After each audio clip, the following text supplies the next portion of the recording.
The sun hung low over the scrubby plains, casting long shadows across the dusty, western town of Dry Creek. It was the kind of place where justice came quick and kindness was often in short supply, especially for those who didn't have a name worth remembering. A small, barefoot boy crept along the side of the general store, his bones poking through the skin of his frame like a starving bird. His shirt, too big and stained from weeks of wear, flapped gently in the breeze. He hadn't eaten in 2 days, not a bite. Not since old Miss Granger had tossed him a half-rotten apple behind the post office, and that had been his last scrap of luck. He pressed his back to the wall and peered through the window.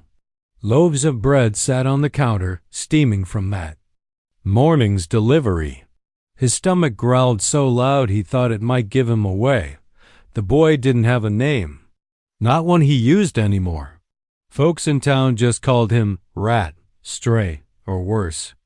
No one knew where he came from, only that he'd been wandering the streets for weeks, sleeping in horse stalls and behind water barrels. The town had seen its share of orphans, but this one didn't beg, he didn't talk. He simply survived barely. He waited until Mr. Weaver, the storekeeper, turned his back, then darted inside with the speed of a wild animal. He snatched a small loaf off the counter and bolted out the door like a shot. For one moment, it felt like he might get away. For 1 second, freedom was in his hands. But fate wasn't kind that day. "Thief!" came a shout from behind. Mr. Weaver burst out of the store like a bull, waving his arms. "Stop that little rat!" The boy ran. Down the alley. Past the saloon. Across the church steps. But hunger had weakened his legs, and his escape was short-lived. A ranch hand from the stables lunged and tackled him hard to the ground, sending the bread flying into the dirt.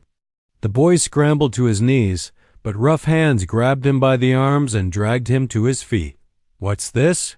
You again?" barked a voice, the sheriff, tall and mean-eyed. He looked down at the boy with a scowl. "Didn't we warn you last week?" The townsfolk gathered fast, as they always did when there was a public shaming to witness.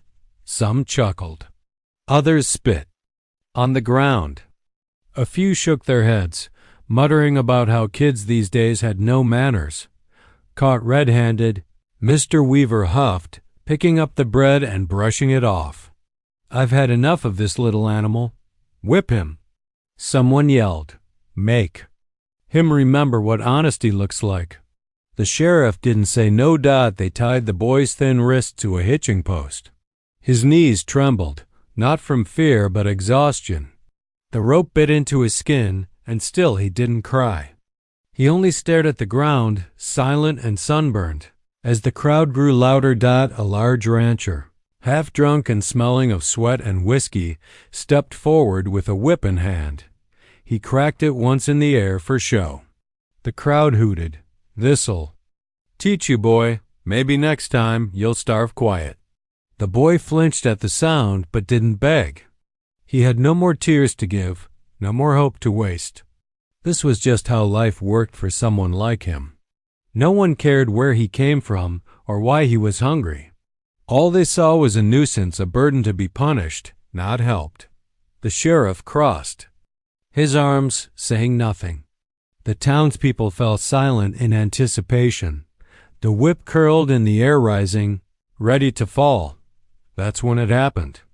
The ground gave a faint rumble. Not an earthquake, not thunder, just a shift. A heavy one. Someone was coming. Boots, slow and solid, stepped out from the saloon's shadow. Heads turned. A few gasped. One woman clutched her child's arm. A giant of a man, Apache by blood and by bearing, strode toward the scene. He stood over 6.5 feet tall, wrapped in worn buckskin and silence. His long black hair blew in the dry wind, and his eyes were hard, unreadable. No one dared speak as he entered the circle. He didn't look left or right, just walked deliberate and unhurried toward the tied-up boy. The whip stayed frozen mid-air. That's how it began. with a starving boy on the verge of being broken, and a silent stranger who came not with violence, but with something more. Dangerous. A claim, a bond, truth no one expected, and that truth would change everything. Dust swirled in the fading light as the crowd gathered tighter around the boy, who was still tied to the hitching post like an animal. The murmurs had turned into a chorus of cruel anticipation. The whip dangled from the rancher's hand, glinting faintly in the sunset. The townsfolk didn't come to see justice served, they came for the spectacle. Sheriff Alton stood nearby, arms crossed over his chest, his face carved from stone. He wasn't a wicked man, not exactly, but he was tired. Tired of runaways, tired of lawless mouths to feed, tired of making decisions that didn't win him votes. A starving boy stealing bread didn't stir his conscience anymore. Not when the town council expected him to set examples. Mr. Weaver, the shopkeeper, paced back and forth in front of the boy. "This ain't the first time," he barked. "I've caught him snooping around twice this month. Like a rat, always sniffing after crumbs." "He's a beggar, not a boy," spat the rancher, curling his hand tighter around the whip. "A coyote would be treated better. You steal in Dry Creek, you pay in blood." The boy didn't resist. He sagged against the post, lips cracked, head down. His stomach felt like it was folding in on itself, but he didn't whimper. He didn't beg. No one had ever shown him mercy before. Why start now? "Let's get this over with," someone called. The rancher stepped forward and gave a loud crack, with the whip in the air. The sound sent a shiver through the gathering. The boy flinched, but still didn't speak. It was a silence that unnerved some, but excited others. "That's enough jowin', Sheriff?" the rancher asked, turning to the lawman for a nod of approval. Sheriff Alton hesitated. Deep down, he knew this was wrong. But the town was full of angry mouths and gossiping tongues. If he didn't show them he could keep order, he'd lose what little grip he had left. So he gave a single, short nod. The rancher raised the whip again. It curled above his head like a striking snake. The boy squeezed his eyes shut. Then a footstep. Just one. Heavy, solid, like thunder in the dirt. Heads turned. The whip froze mid-air. From the edge of the circle stepped the towering Apache man. No one had noticed him until now, though he had been watching since the boy was caught. He moved with such quiet, commanding presence that even the horses at the hitching rail grew still. He said nothing at first, just stared at the boy. The child opened his eyes, dazed, unsure if he was dreaming. But there was no fear in him, only something strange and deep, like recognition. Sheriff Alton stiffened. "This ain't your concern, Redskin." The Apache man finally spoke, his voice calm, but deep and resonant enough to silence every murmur in the crowd. "Untie him. He is my son." A silence fell, so thick it strangled the wind. Even the whip hung motionless. "What did you say?" the rancher asked, lowering his arm slightly. The Apache took a single step forward, eyes never leaving the boy. "I said, he is my son, and no man will lay a hand on him again." Laughter rippled through a few bystanders, nervous, uncertain. "Your son?" Mr. Weaver scoffed. "That boy's white." Sheriff Alton narrowed his eyes. "You can't just claim a child off the street. You got proof of that?" The Apache reached slowly into a pouch at his side and pulled out a small, round locket. Time and weather had worn it, but the engraving on the cover still showed a faded rose. Gasps rang out. One woman, Mrs. Evers, the pastor's widow, stepped forward, clutching her chest. "That belonged to Clara McGill," she whispered. "She was with child before she vanished, years ago. No one knew what happened to her. She came to me," the Apache said softly. "We lived away from your eyes. She died giving birth. I searched for our child ever since." He stepped closer and held the locket up to the boy, who, trembling, now reached into his tattered shirt. From beneath it, he pulled the chain around his neck. Another locket, the same one. Two halves of the same story finally reunited. The crowd fell into shocked silence. Even the rancher let the whip fall to the ground. The boy, lips trembling, whispered, "You came for me?" The Apache's voice softened. "Always?" Sheriff Alton looked around, reading the shift in the crowd's expression. What once had been bloodthirst now turned to shame. Justice, for once, had been overruled not by law, but by love, and Dry Creek would never forget the moment a nameless boy became a son. The whip lay limp in the rancher's hand now, his confidence deflating under the weight of silence. All around the boy, the townsfolk of Dry Creek stood frozen, their eyes bouncing between the child tied to the post and the towering Apache who had dared to interrupt the punishment. No one moved. No one dared. Apache giant stood like a mountain among men, broad-shouldered, with skin weathered by wind and sun. His black hair hung loose, brushing the fringes of his buckskin coat. Across his back, the handle of a handmade tomahawk gleamed under the sinking sun, and around his neck hung a single strip of leather, tied with beads and bone. But it wasn't his appearance that froze the town. It was the force of him, his stillness, his certainty, and the thunderous presence that seemed to roll off his body in waves. Even without words, the ground felt like it trembled beneath him. The townsfolk didn't know his name. Most just referred to him in whispers as the ghost from the Red Cliffs or the lone Apache. He had ridden through Dry Creek a few times before, never speaking much, never staying long. He never asked for help, never caused trouble.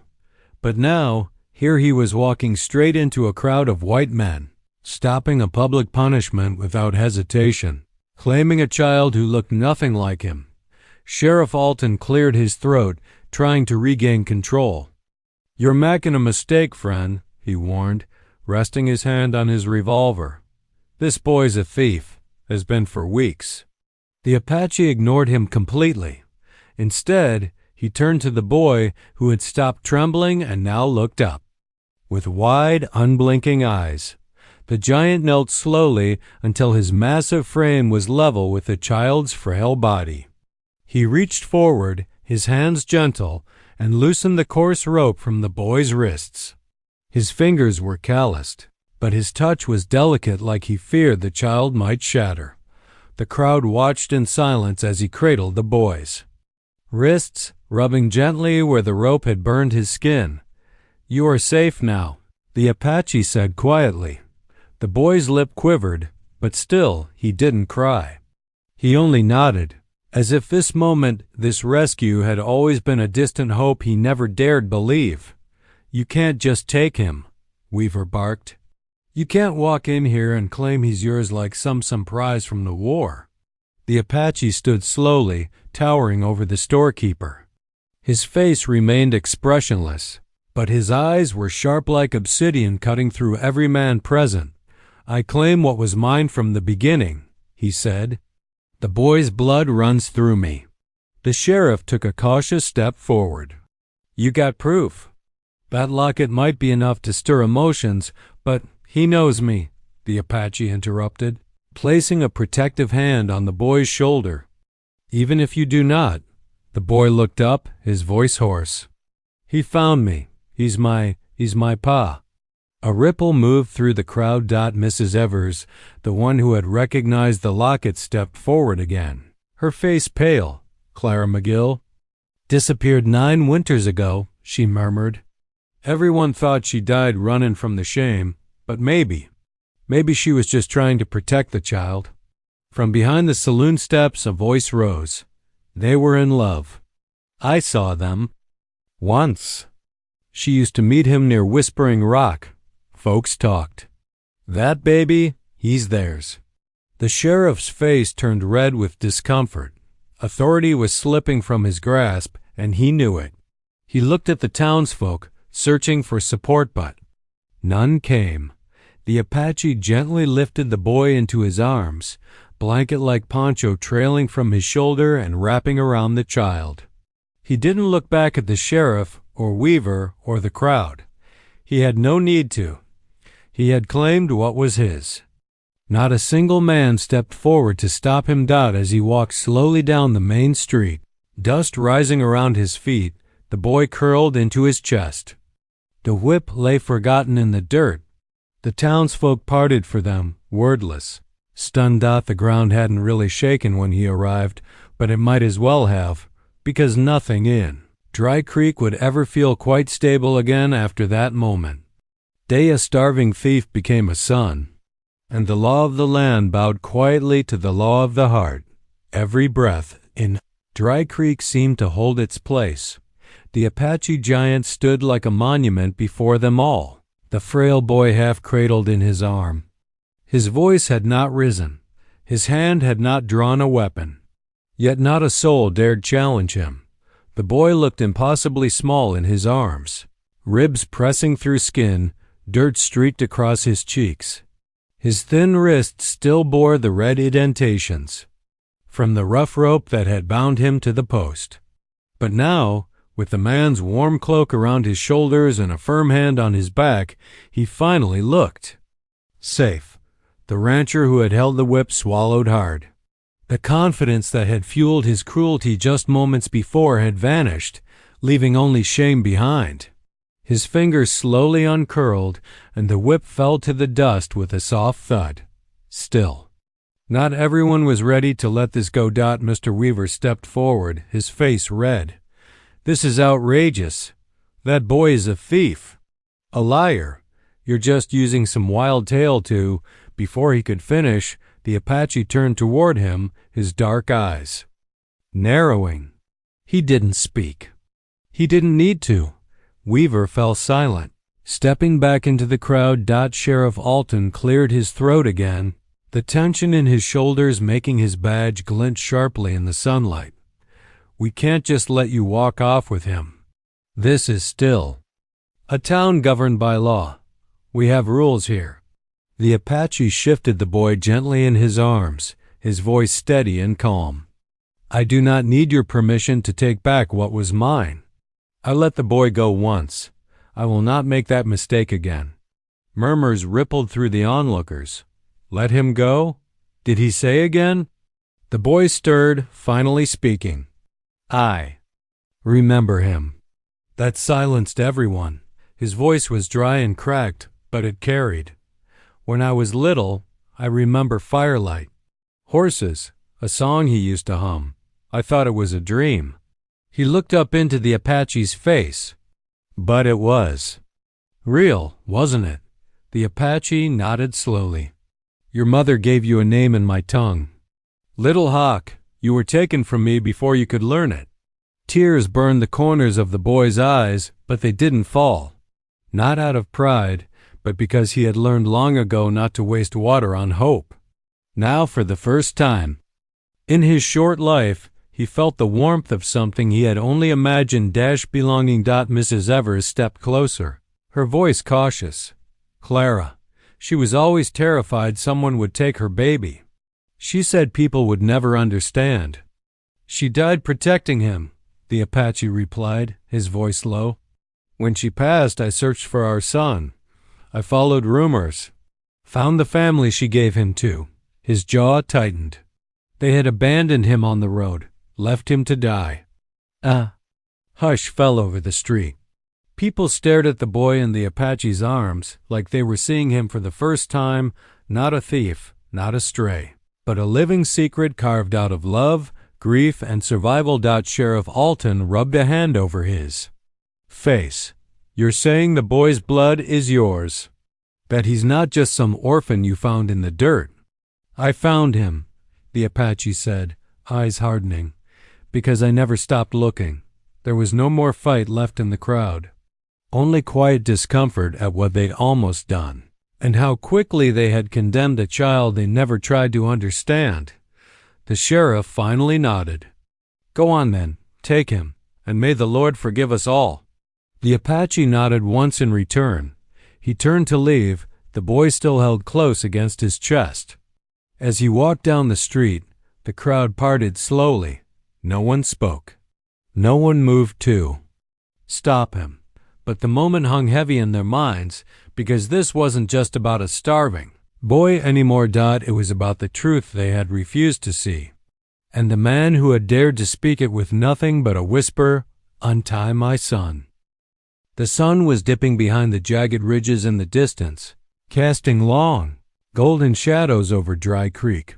The Apache giant had taken only a few steps away from the crowd when the town's silence cracked under the weight of its own guilt. It was Mrs. Evers who stepped forward again, her voice trembling.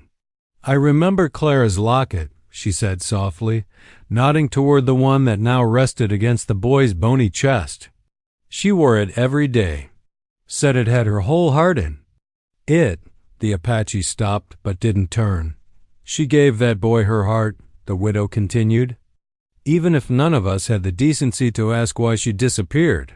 Someone near the front of the crowd cleared their throat. "I heard she ran off with a savage." The word hung in the air, poisonous and heavy. "She ran off with him," Mrs. Evers snapped, pointing at the Apache. "Because he loved her.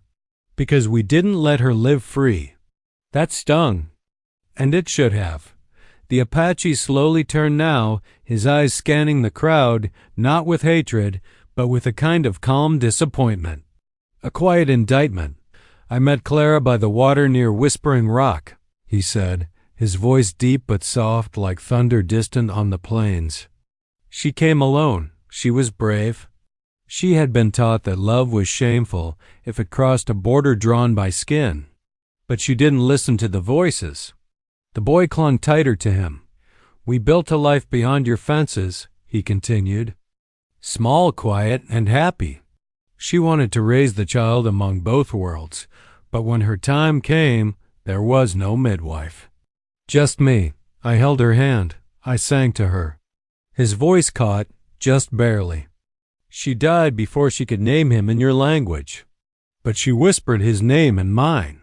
A hush rippled over the crowd. "Little Hawk," the boy whispered again, as if trying on the name for the first time. The Apache nodded and gently placed his hand over the boy's heart. "You remember." Sheriff Alton shifted on his boots, feeling the ground slip from under years of stubborn convictions. "You said you found the family Clara left him with. That they abandoned him?" The Apache's jaw tightened. "A cousin of hers took the boy, promised Clara he'd be safe. I wasn't allowed to stop her. She said it would be better for him to grow up white, to disappear." He looked down at the boy. "But she didn't know what that meant." The crowd listened now not out of curiosity, but because every word branded them with shame. I followed whispers. I walked hundreds of miles. Each year, I found nothing. Until 2 months ago, I heard of a boy sleeping in barns, digging through trash, stealing bread in Dry Creek. A boy with a silver locket shaped like a rose. He raised his chin, his gaze turning firm. "You didn't find him. You didn't care for him. You would have whipped him. Left him broken like the people who abandoned him." Nobody argued. Not the sheriff, not Weaver, not even the rancher with the whip, now standing at the edge of the circle, too ashamed to meet anyone's gaze. The boy looked at the locket again. "You had one too." The Apache untied the rawhide string from his neck and knelt again, pressing the other locket gently into the boy's hand. "Your mother made two, so we'd always find our way back." The boy stared at the matching lockets, one in each hand. One from the mother who died trying to protect him. One from the father who never stopped searching. I thought I didn't have a name, he said, voice barely above a whisper. The Apache smiled faintly, tears glinting in his eyes. "You've always had one. You were never nameless. Only forgotten by the wrong people." From behind them, someone sobbed quietly. No one cheered. No one clapped. This moment wasn't for celebration, it was for reckoning. For truth, finally laid bare. The Apache stood, his arm around the boy, and this time, when he walked away, no one stopped him, because now The town knew not just who the boy was, but how they had failed him, and that wound unlike the whip they nearly used might take a lifetime to heal. The dirt road behind the Apache, and the boy stretched quiet and still as they walked away from the center of town. But Dry Creek wasn't done listening. Something deeper than guilt held the townsfolk in place. Shame had cracked open their hearts, but it was curiosity that kept them rooted. Finally, Sheriff Alton called out, "Wait." The Apache stopped. Turning slowly, the boy still pressed against his chest. The sheriff stepped forward, not with force, but with the quiet uncertainty of a man realizing the law didn't always hold the answers. "I need to know the rest," he said, lowering his voice. "Not because I doubt you, but because this town's got a lot to answer for, and I'd rather we face it knowing the truth." The Apache studied him for a moment, then gave a short nod. He knelt once again, setting the boy gently on a nearby bench, wrapping the poncho tighter around his shoulders. Then he spoke. "Her name was Clara McGill," he began, "and she was unlike any white woman I had met. She didn't flinch when she saw me, didn't clutch her shawl. She offered me water, asked me my name." His voice wasn't loud, but each word landed like the pounding of hooves on hard-packed ground. She was alone, trying to run a broken homestead outside Whispering Rock. Her father had died, and her brothers had gone to war and never returned. She said she'd survive just fine, didn't need a husband, just needed a bit of help fixing the roof. A few people in the crowd, especially the women, started to look toward one another. Whispers about Clara had lingered for years. She was quiet kind, always walking alone with books and letters from the East. No one had really understood her. They just assumed she didn't fit in. "She hired me with what little coin she had," the Apache continued, "and after the work was done, she'd ask questions. About my people, about the stars, about why the hawk flies alone." His voice softened. "She wanted to know everything, and I wanted to forget the bloodshed." He looked out over the town as if weighing whether they could understand. "You called me a savage," he said, not with anger but with a bone-deep weariness. "But I was a scout for the Union. They needed my knowledge of the land, my eyes, my silence. I helped them win battles. I watched white officers burn villages to the ground after peace had already been made." The crowd stiffened. "I was promised land," he said. "A new start. I was given lies." He looked down at the boy. "So I disappeared from that world. And into hers, Clara gave me peace, a fire, a child." Mrs. Evers clutched her hands together, and then she vanished. The Apache nodded once. "She bled too much. We were days from any help. She died with my hand in hers, her lips still murmuring the boy's name." People looked away now, unable to hold his gaze. "I buried her beneath the cottonwood tree. I carved her name into stone. I promised I would raise him in both worlds. But I wasn't allowed to." He reached into his pouch and pulled out a folded paper worn and water-stained. "She left a letter for her cousin in Missouri, said the boy needed protection, that the world wouldn't let him live free with me." He passed it to Sheriff Alton, who unfolded it slowly. The handwriting was clear and precise. "If anything happens to me, please care for my son. His father is strong, but he will be hunted for what he is. Let the boy live, even if he must forget us." Clara the sheriff's jaw tightened as he read. "And her cousin?" "I found them," the Apache said grimly. 3 years ago. They told me the boy died on the road. Said bandits had taken him. But they were lying. I saw no grave, no belongings, just a house full of fine clothes and food. And no child." The crowd hung their heads. I didn't give up. I searched every town, every trail, every whisper about a white boy living like a stray. And 2 months ago, I heard about Dry Creek. The boy, listening the whole time, sat frozen. Finally. He looked up. You knew me, he said, voice cracking. Before I even knew myself. The Apache knelt beside him again. You were born of love, little hawk, not of shame, not of theft. No matter what this world tried to take from you, you were never unwanted. The boy's chin trembled, and for the first time, his tears came freely. Sheriff Alton folded the letter and tucked it into his vest. You have our apology, he said softly, but I know that won't be enough. The Apache nodded, rising again. I don't need your forgiveness. He looked at the boy, who now stood on his own 2 feet beside him, a little straighter, a little stronger. I only need my son. And this time, when they turned to leave, no one called after them, because the story was no longer a mystery. It was a reckoning, and the truth had come home. As the Apache giant turned to leave with the boy, the quiet held, but it was no longer the silence of shock. It was the silence of souls turning inward, facing truths they had refused to see. And at the center of it all stood the boy, no longer shackled by rope, but still wrapped in something just as heavy, the memory of pain. He stood now, small and thin, but something inside him had changed. Where there had once been dullness in his eyes, emptiness born of years being ignored, forgotten, punished, there was now something far stronger, recognition, belonging, and an ancient kind of knowing.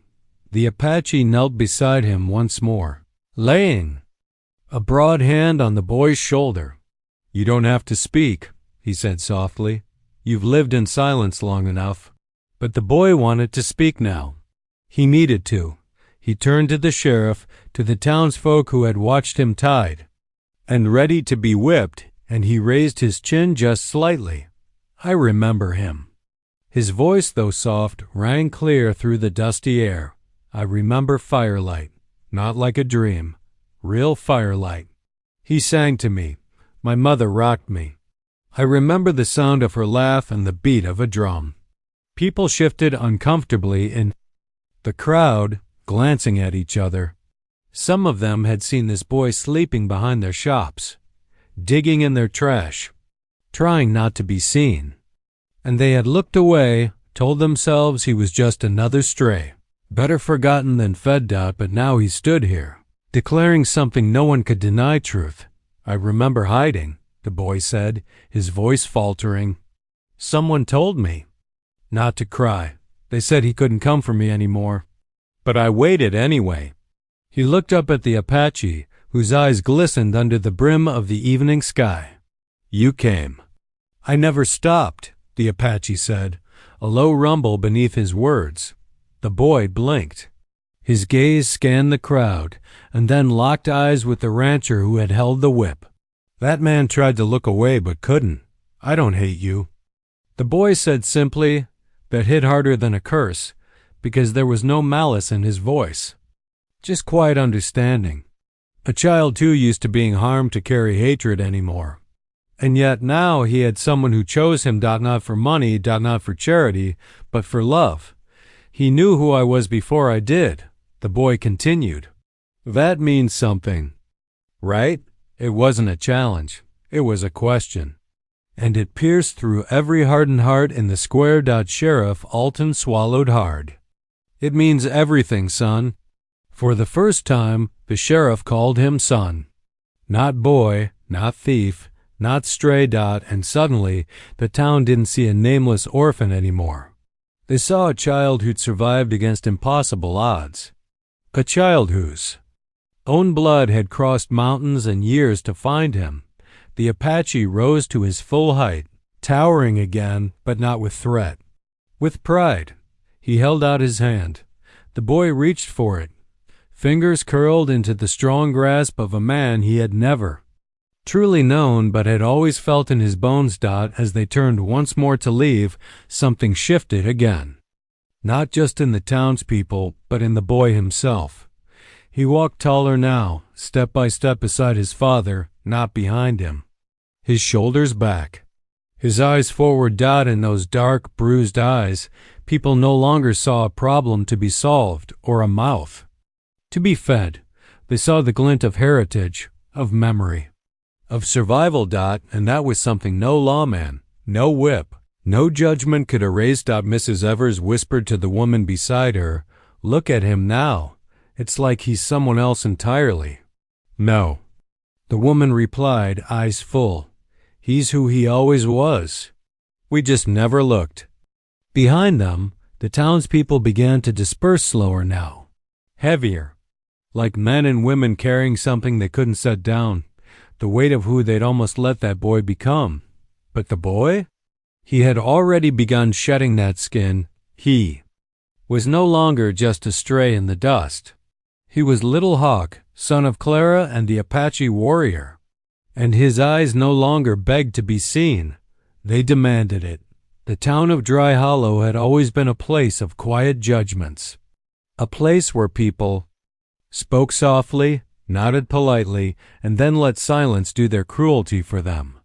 It was the kind of place where an orphan boy could vanish into alleyways and grow up with no name, and no one would wonder why. Until now, the Apache giant and the boy were leaving, and no one stopped them, not because they were afraid, but because shame had settled into every corner of Main Street. It wasn't loud. It didn't wear a badge or carry a whip. It just sat heavy on every shoulder. The sheriff removed his hat, watching the pair disappear past the well. He'd worn that badge for 23 years, priding himself on fairness and law. But fairness hadn't stopped a child from being tied up like livestock. Law hadn't protected the one person in town who had no voice. He felt sick. Across the street, the storekeeper who had first shouted "thief" stared at the smashed loaf of bread still lying in the dust. What had it cost him, really? Pennies? He had thrown out food worth more just yesterday.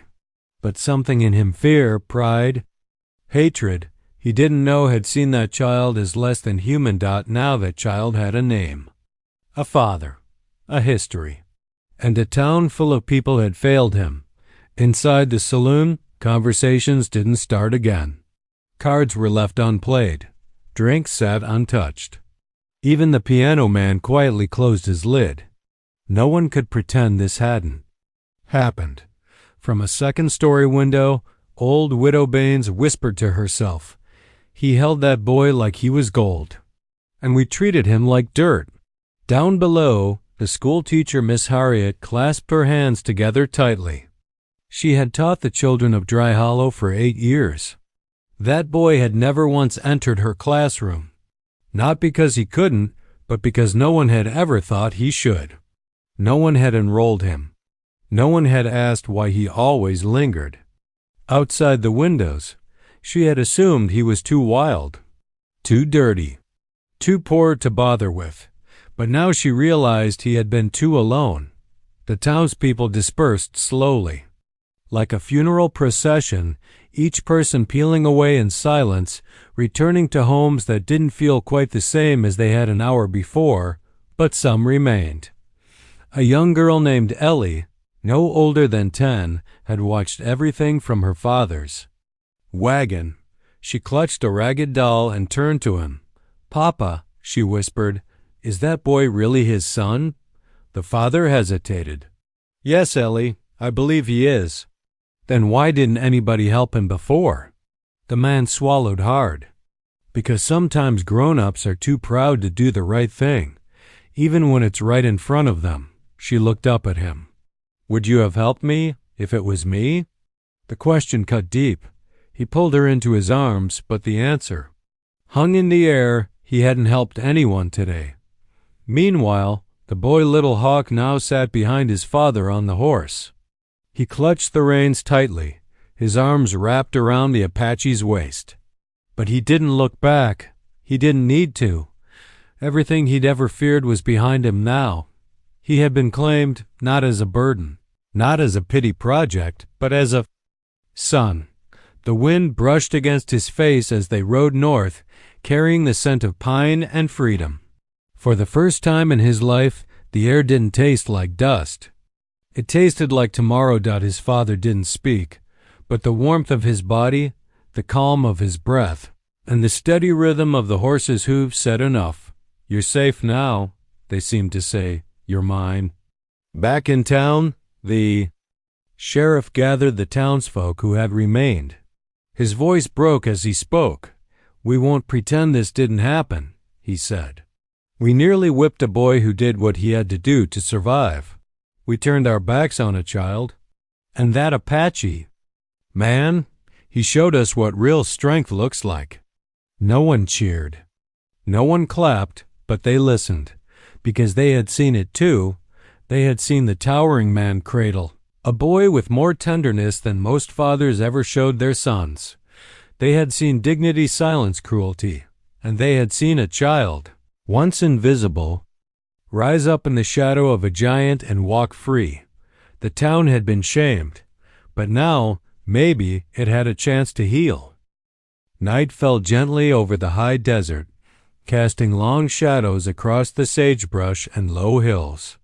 The stars emerged like shy guardians, watching silently as the world slept. Somewhere between the pine ridges and dry creek beds, a small fire crackled. Its warm glow lit the profile of the Apache giant and the boy who now had a name, Little Hawk. They had made camp far from Dry Hollow, far from the cruelty and shame that once threatened to define the boy's life. The Apache sat cross-legged, his wide shoulders wrapped in a patterned blanket, while the boy huddled beside him, still adjusting to the safety that no longer felt like a dream. He held a tin cup of stew in trembling hands. It was the first real meal he'd had in days, maybe longer. The meat was tender, cooked with onions and desert herbs. A simple meal, but to Little Hawk it tasted like a feast. His eyes flicked up to the man who claimed him his father. Giant hadn't said much since they left the town, not because he was cold, but because silence to the Apache was sacred. Words meant something. They weren't to be wasted. His actions had already spoken volumes, still as the firelight danced. In his eyes, the boy found the courage to ask, "Why me?"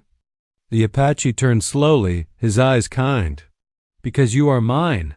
The boy swallowed hard. "You don't even know me." "I know your eyes," the Apache said softly. "I saw them once before. In your mother." The boy looked down into the cup, his thoughts heavy.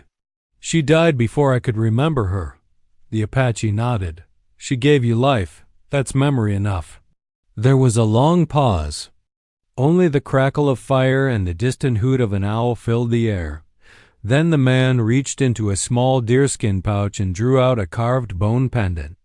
It was polished smooth, shaped like a hawk in flight. Gently he fastened it around the boy's neck. "Your name is Little Hawk," he said. "You were born during the wind moon." Hawks circled above the camp that night, crying loud. Your mother said it was a sign. The boy touched the pendant. "Little Hawk," he whispered. "Is that my real name?" The Apache smiled faintly. "It's the name that belongs to your spirit." The boy leaned into him then, not out of need, but out of trust. The Apache didn't pull away. He wrapped his thick arm around the boy and pulled the blanket over both of them. For the first time in years, the boy felt something entirely new, not just warmth, not just safety, but belonging. He wasn't surviving anymore. He was living. Later. The Apache took out a length of sinew and 2 small sticks. He began whittling one with a practiced hand. The boy watched, curious. "What's that?" "Drumstick," the Apache said. "Tomorrow I will show you how to speak to the spirits. But tonight," he tapped his chest, "we listen to the ones inside us." Little Hawk sat quietly. The fire reflected in his eyes like flickering stars.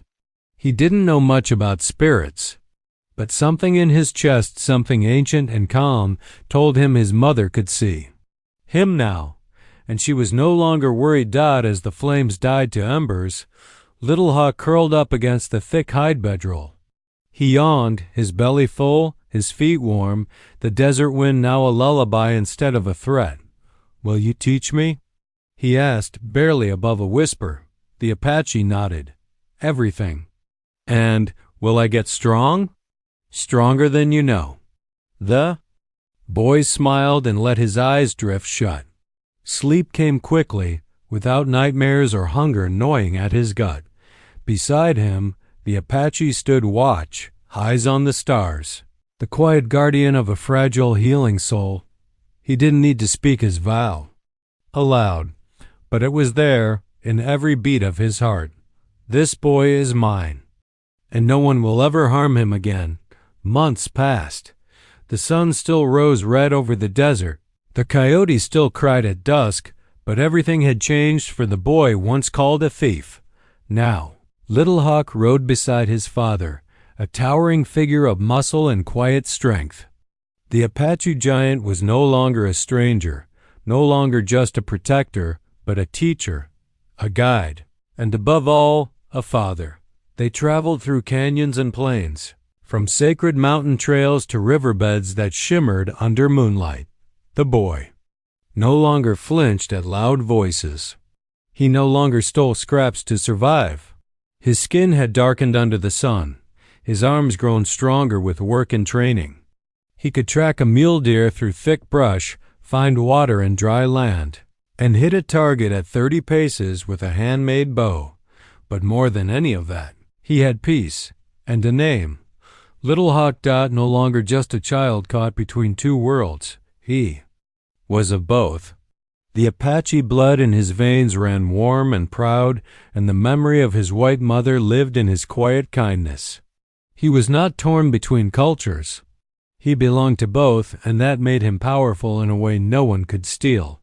One morning, as they rode toward a nearby town to trade goods, Little Hawk spotted something ahead, a wooden post with a faded poster pinned to it. He squinted. "That's me." The sketch was crude, but unmistakable. The same thin boy, ragged, hollow-eyed. The word "wanted" still stamped above it. Beneath it, thief, runaway, dangerous. The Apache giant walked over, tore the poster down, and crumpled it in his fist. He said nothing, just dropped it into the dust and let the wind carry it away. Little Hawk stared at it. "That was me." The Apache looked at him. "No," he said. "That was who they said you were." He placed a hand on the boy's shoulder. "But we know the truth, and so will they." When they arrived in the town of Coyote Ridge, eyes followed them. The boy could feel the stares, the quiet judgment, the old fear of the Apache warrior, and the lingering memory of a child who once stole to survive. But now he rode tall, dressed in soft buckskin stitched with care. He carried a blade on his belt and a hawk feather in his braid. The Apache dismounted and traded calmly with the blacksmith, offering beads and furs for tools and salt. Little Hawk helped, never hiding behind his father, never shrinking under. Stares. A small girl whispered to her mother, "Mama, who is that boy?" The mother, watching him closely, replied softly, "That's the one the Apache saved, the one they tried to whip." "Is he dangerous?" "No," the woman said after a moment. "He's free." That night, back at camp, Little Hawk sat beside the fire, sharpening an arrowhead. "People looked at me different today," he said. "Not like I was nothing." The Apache stirred the fire. "Because you are not. Do you think they'll always remember what I was?" The Apache looked at him, his voice quiet but powerful. "Let them remember. Let them see what you became." Little Hawk smiled. "Then I want to become someone worth remembering." The Apache nodded slowly. "You already are." Years later, stories would be told around that region about a fierce Apache warrior and the boy he rescued from a whip and a life of hunger. They'd say the boy grew strong and wise, that he learned the ways of the earth and the ways of justice, that he bridged two worlds and spoke both languages, that he helped other orphans, taught settlers to live with the land instead of against it, and carried peace with a spine of steel. Some would remember the day he was tied to a post, but most would remember the day he stood beside his father, eyes proud, and called himself Little Hawk, son of the Apache. And in time, they wouldn't just remember the rescue. They'd remember the legacy of a starving boy no one wanted. And the giant who called him son